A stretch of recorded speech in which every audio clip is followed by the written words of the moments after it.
Hey, what's up mga ka-rides? Good morning! Kumusta kayo mga ka-rides? Eto na naman tayo sa saddle. Alright! So alright, tara, bike tayo mga ka-rides. Let's go! Ayan, bali tanghali na tayo nag-ride out. Dito tayo dumaan, bali tanghali tayo nag-ride out.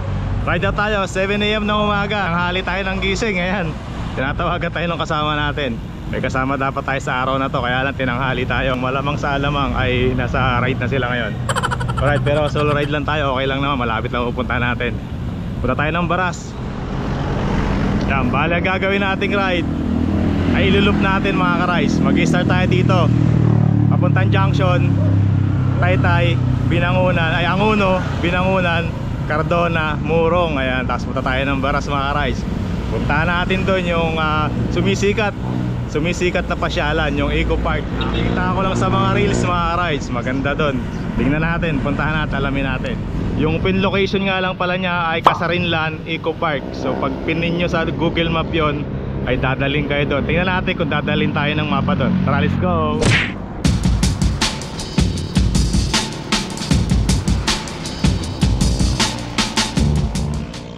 So yun mga ka-rides, just stay tuned lang dahil dito nga pala tayo pupunta. Yan, ito yung tinatawag nilang Casarinlan Eco Park Baras. Ayan, so maganda rito mga ka-rides, first time natin dito at bago lang daw tong pasyalan na to. Yun nga mga ka-rides, bago tayo makapunta dito ay kailangan natin pumadyak mula Pasig hanggang dito sa Baras, Casarinlan Eco Park. Ayan.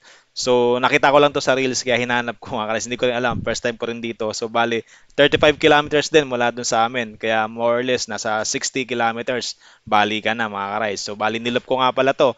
Yung papunta dito ay dito ako dumaan sa junction, Tanay, Anguno, Binangunan, Cardona, then diretso ng Morong hanggang Baras mga ka-rides. Tapos yung pagbalik natin ay dito na tayo dumaan sa Teresa, para naman ito yung talagang ruta na challenge sa pag nagbike ka. Yung pagbalik mo ay dito ka aon sa Teresa. So yan mga ka-rides. So tara, let's go, puntahan natin.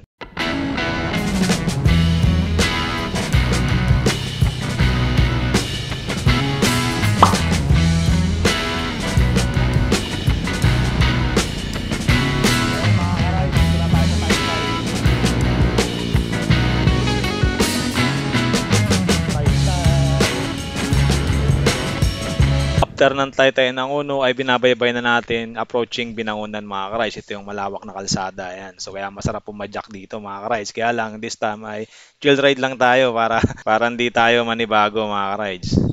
Ito nga pala yung papuntang Antina Hill. Ayan, ito yung gate 1. Madalas tayo dyan dati. Ito naman yung gate 2. Ayan, ito yung biglang ahon talaga, biglang tarik yan.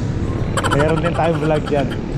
So yun mga ka-rides, dahil may nakita tayong pakwan juice dito ay huminto muna tayo para mag-cool down. Pahinga na rin at mag-hydrate tayo mga ka-rides.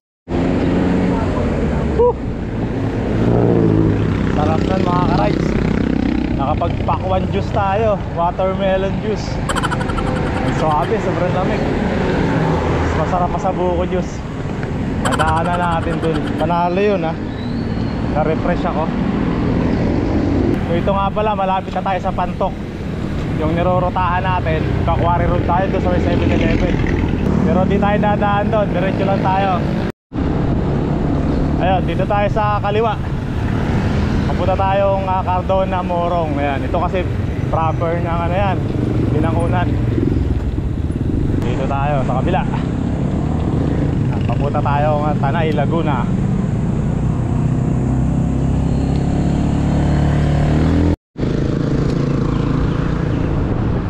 Sa part na to, ito nga pala yung mahabang banayad bago lumusong ng Cardona. So medyo mahaba-haba rin doon, nakakapagod din lalo na kapag mainit. Mauubusan ka rin dito. Ayan, lalo kung wala ka pang ensayo. Kaya maganda rin dumaan dito sa part na to. Yun yung daan na yun, papunta si Katang Cafe yan mga ka-rides. Napuntahan na natin yun. Matagal-tagal din panahon. Pala yung simbahan ng Cardona.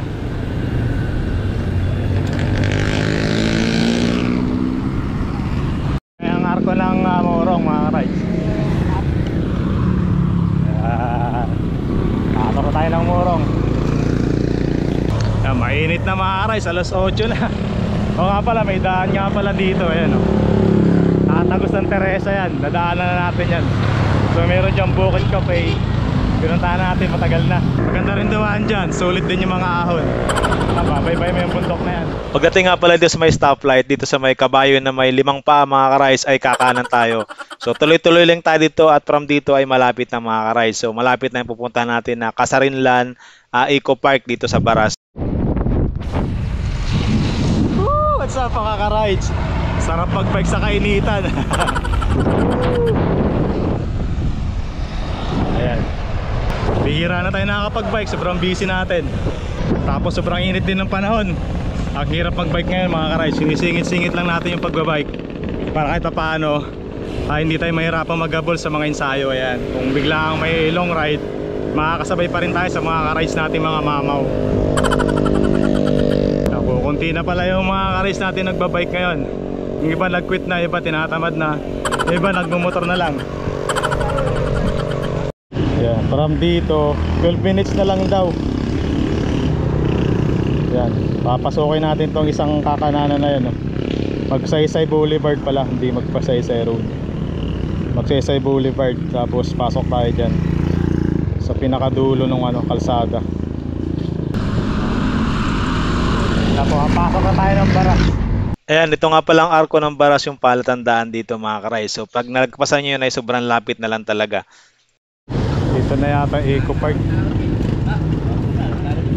Boss, dito ba yung daan ng Eco Park? Malapit lang po. Thank you. Ayan, dito daw. Nakita nyo yan. So yun mga ka-rice, ito na yung way papuntang Eco Park. So tuloy-tuloy lang to. Yung pinakadulo nito ay ito na yung Eco Park mga ka-rice. Napaka chill ride magbike dito mga ka-rides, oh. Kung gusto mo ng chill ride, sakto at swakto sa ruta na to. Ayan, oh. Kung gusto mong pagpawisan, pagbalik mo dumaan ka ng Teresa, which is yun yung dadaanan natin mamaya. Aahunin natin yung Teresa sa kainitang tapat. Ayun, sa wakas mga ka-rice, at ito na yung Eco Park. So napakaganda dito, bungad pa lang. So sa gabi daw maraming tao dito at punong-puno itong mga parking na to. Bawal. Bawal bike. Iiwanan dito? Naku, wala pa naman akong lock. Ha? Wala akong padlock eh. So yun nga pala mga ka-rice, huwag yung kalimutan dalhin yung padlock nyo kapag pupunta kayo dito dahil bawal pala dalhin yung bike dun sa loob. Buti na lang may siklista tayong inabutan, yan si Sir Dodi yan. So bali mayroon siyang dalang padlock, kaya yun, sabi niya ilalak na lang daw niya yung bike niya dun sa bike ko. Kaya naman maraming salamat sa iyo sir, and big shoutout sa iyo Sir Dodi yan. So bali friend na natin sa Facebook yan si Sir. Ayan, ito yung Eco Park mga ka-rides. Bali nagbablog nga pala ako, sir. Oo nga pala, nagbablog yan. Ayan, sir. May grupo kami. Maraming salamat kay sir. Tinali yung bike natin. Pangalan niyo, sir? Okay lang ba? Okay lang, Dodi Bernal. okay lang sama sa video. Dodi Bernal. Sir Dodi, yan, taga Binangonan. Ang aming samahan, member ako ng BBC. Ayan, shoutout niyo sir ng BBC. Shout out, BBC Binangonan. BBC Binangonan group. Group, no? Group. Ang aming presidente si Ali, Muhammad Ali. Oh, Muhammad Ali, boksingero. Pero ang ganda dito no? Lalo kapag hapon, siguro. Lalo daw pag gabi. Oo, pag gabi. Sobra daw, ang ganda Palipad ka ng drone dyan, no? Ayan. Sabi, nagpunta kami dito gabi. Okay, ang daming tao. Pwede, mag-ano ka lang, latag-latag, oh. Dito Family bonding. Nagpipiknik kayo. Ang galing. Kami ng Nag-ride. Pwede mag-ano, no? Kami doon. Kung gusto mo chill ride lang, ka dito, tapos relax. Ganda kasi dito, may pasilip. Kala ko solo tayo ngayon, may kasabay tayo, sir. Hindi pa rin tayo solo. Ayan, daanan natin to para mapakita ko sa inyo ang ganda ng bagong Baras ngayon. Ito yung Eco Sport. Eco Park. Ayan, no? Ganda. Sakto to sa mga family bonding. Kung nabuboard kayo lagi sa bahay, no? Tambay kayo dito gabi, maganda. Gabi. Oo. Hello! Maganda dito, panalo mga ka-rice. Okay yan, ganda Oh. Meron ko to para mapakita ko sa inyo yung bagong Baras. Yung bagong pasyalan sa Baras. Hindi, ano mo sa From dito kita yung windmill, oh. Oh, ayan, oh. Hindi na ako na siyang pumunta dito. Ano rin yung suglero mo? Pag nakakit ka. Woo! Ayun o, signage ng Baras mga ka-rides. Ito yung isang magandang pasyalan dito. Tinatawag nilang Casarinlan Eco Park dito sa Baras. Ayan. So, walang katao-tao. Kasi maganda daw dito hapon. O kaya gabi. Yan. Kakainan daw man. Ayan sir, tagabi ng unan. Ayan, nakasabay natin si siklista rin. Punta tayo doon, puntahan natin yung part na yun. Man-made yan, no? Ito yung lake. Yan, ito lake, tapos ito man-made. Kalain mo, may magandang pasyalan dito. Ganda nga, hindi mo sukat ang live, pasyalan maganda rito sa bato. Oo. Ang ganda rito mga ka-rides. So yun mga ka-rides, ito yung Eco Park dito sa Baras. Ayan, napuntahan natin gamit ang mapa. Ayan. So nakita lang natin to sa Reels, sa mga Facebook. Ayan. Nakita natin na may maganda pala dito na pasyalan. So maganda dito sa gabi, may ilaw and maraming tao pumupunta. Puno-puno daw yung parking dito ng mga motor at sasakyan. Yan, swakto sa mga family bonding, sa magjojowa dyan, saktong-sakto to. And sa mga siklista rin na mahilig sa mga chill ride lang at nature trip. Yung gagaling dito sa lake pala yung tubig ng papunta doon, yung may nagbabangka. Pag umirak, pwede ka umarkila ng bangka. Oo. Ang bayad sa bangka, bawat isang tao 20. Iikot lang doon. Iikot ka dyan. Idadaling ka sa pinaka-Laguna Lake. Dadalhin doon. Yan, hanggang doon. Iikot ka dyan. Diyan, Ayos. iikot ka dyan. Pwede na sa 20, no? Bawat isa. Oo, ayun mga ka-rides, yung Mount Tagapo, ayun. Puntahan natin minsan yan. Akyatin natin. Ayan, nahihilig na rin tayo sa mga hiking para makita natin talaga yung magandang kalikasan, yung magandang nature na hindi natin nakikita sa Kapatagan. Ayan, akyatin natin yan. Ayan o. Ayan, si sir, naakyat na daw niya yung Tagapo. Ayan. Maganda daw dyan, maganda. Puntahan natin yan minsan. Shoutout kay Buslo, ayan. Organize mo na, akyatin natin yan, Mount Tagapo. Ang gagawin nyo dyan, sakay ng bangka sa Pertil. Pagdating nyo doon sa talim, sa ano nyan, kausapin nyo na yung bangka. Kasi wala nang biyaheng, isa lang ang biyahe. Isa lang. Isang yung papunta balik. doon, tsaka isang pabalik lang. Kaya kung bababa kayo ng hapon na, kailangan kausapin yung bangka na sunduin kayo. Para sunduin. Para may Dapat marami, no, para dilugi yung bangkero. Hindi, hindi mo kayo sisingin naman Balik natin. Ayun mga ka-rides, pasukin natin to. Kung makakalabas ba tayo dito ng safe. Nakakalito ko siya daan kung di malaman kung saan kaya papasok lalabas tayo. Masya tayo ito. Daming daanan. Ayun, nakuha ko rin. Ayos Ano? Pag ganun-ganun pa sila. Oo, daming So yun mga ka-rides, pauwi na tayo. Ayan, ang saya rin kausap nito ni Sir Dodi. Ayan. So bale, hindi tayo solo ride sa araw na to dahil may kasama tayo. Ayan. Yan, sakto, may kakwentuhan tayo habang umiikot tayo at nagka-capture ng video dito sa Eco Park ng Baras mga ka-rides. So yan, puntahan nyo mga ka-rides. So dala lang kayo ng padlock nyo para ilock nyo yung bike nyo dahil bawal dalhin yung bike doon. Dati pala ay pwede. Kaya lang, delikado, marami naglalakad daw na tao dyan sa gabi. So, kaya delikado. Ayan, si Sir, nasa likod natin. So, bali, pauwi na tayo. Ako ay diretso ako sa Teresa. Siya naman ay papuntang Binangonan.